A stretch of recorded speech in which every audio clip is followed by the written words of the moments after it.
Rampur Bushehr में eco tourism को बढ़ावा देने के लिए युवाओं और वन विभाग के बीच एक नई साझेदारी की शुरुआत हो रही है।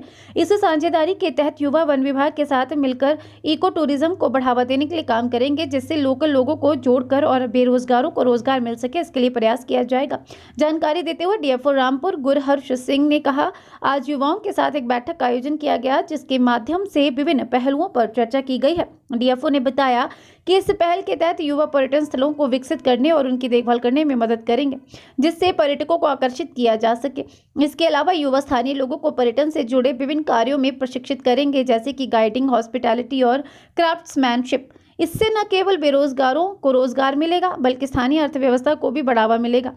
उन्होंने बताया कि इसके लिए मोराल डंडा ट्रैक, फांचा से श्रीखंड ट्रैक व श्राईकोटी धारण घाटी को चिन्हित कर दिया गया है, जिसके लिए अब केंद्र से स्वीकृति प्राप्त होते ही इस क्षेत्रों को इको टूरिज्म की दृष्टि से विकसित करने का प्रयास किया जाएगा। रामपुर स्वास्थ्य चैरिटेबल सोसाइटी के सदस्यों के साथ यहाँ पे मीटिंग थी। ये मुझे भी जान के खुशी हुई कि जो हमारे कई सोशल कॉजेज हैं, एजुकेशन से लेकर पर्यावरण संरक्षण, इको टूरिज्म, इन सभी में सोसाइटी के सदस्यों की काफ़ी इंटरेस्ट है।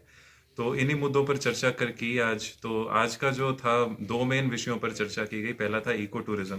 तो जो रामपुर फॉरेस्ट डिवीजन के अंतर्गत जो हमारे जो बड़े सुंदर इलाके हैं, उनको कैसे इको टूरिज्म मैप पे हमें प्रमोट करना है, उसकी क्या रूपरेखा रहेगी, क्या स्टेप्स हमें फॉलो करने, उसके बारे में यहाँ पे सदस्यों के साथ विस्तृत चर्चा की गई है। किस तरह से फंडिंग क्या सोर्सेज ऑफ फंडिंग हो सकते हैं, क्या उसका ऑर्गेनाइजेशनल स्ट्रक्चर होगा, जैसे कि इको डेवलपमेंट सोसाइटी ऐसे बनाई जाएगी।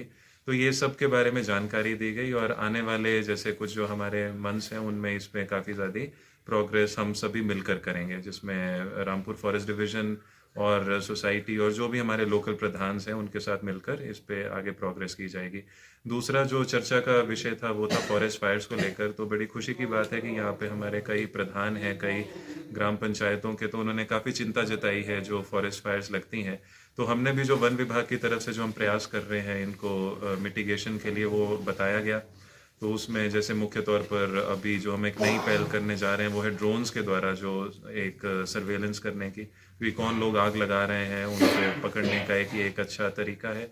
और साथ ही जो हमारे प्लांटेशन एरियाज हैं उनमें कंट्रोल बर्निंग करके उन प्लांटेशन एरियाज को फॉरेस्ट फायर से बचाने के। तो इन सब बिंदुओं पे भी काफ़ी चर्चा हुई। बड़े अच्छे सजेशंस भी दिए गए कि कुछ जो forest prone areas, fire prone areas हैं, वहाँ पर अवेयरनेस व्हीकल्स लगातार चलें।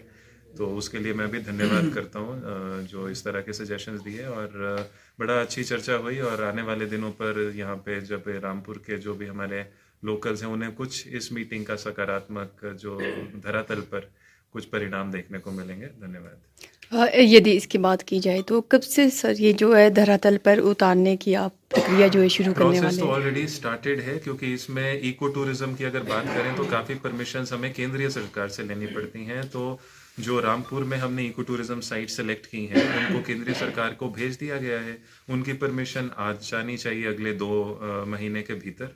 और फिर उसके बाद अब then we will be legally permissible to start activities in forest land। तो यदि जैसे इसकी फंडिंग हमें मिलेगी तो we can start executing the projects। तो इसमें एक moral conduct is important, उसी तरह से फांचा से श्रीखंड ट्रैक और श्राईकोटी के अराउंड भी कुछ एरियाज को डेवलप करने की बात की गई है आज इको टूरिज्म के लिहाज से।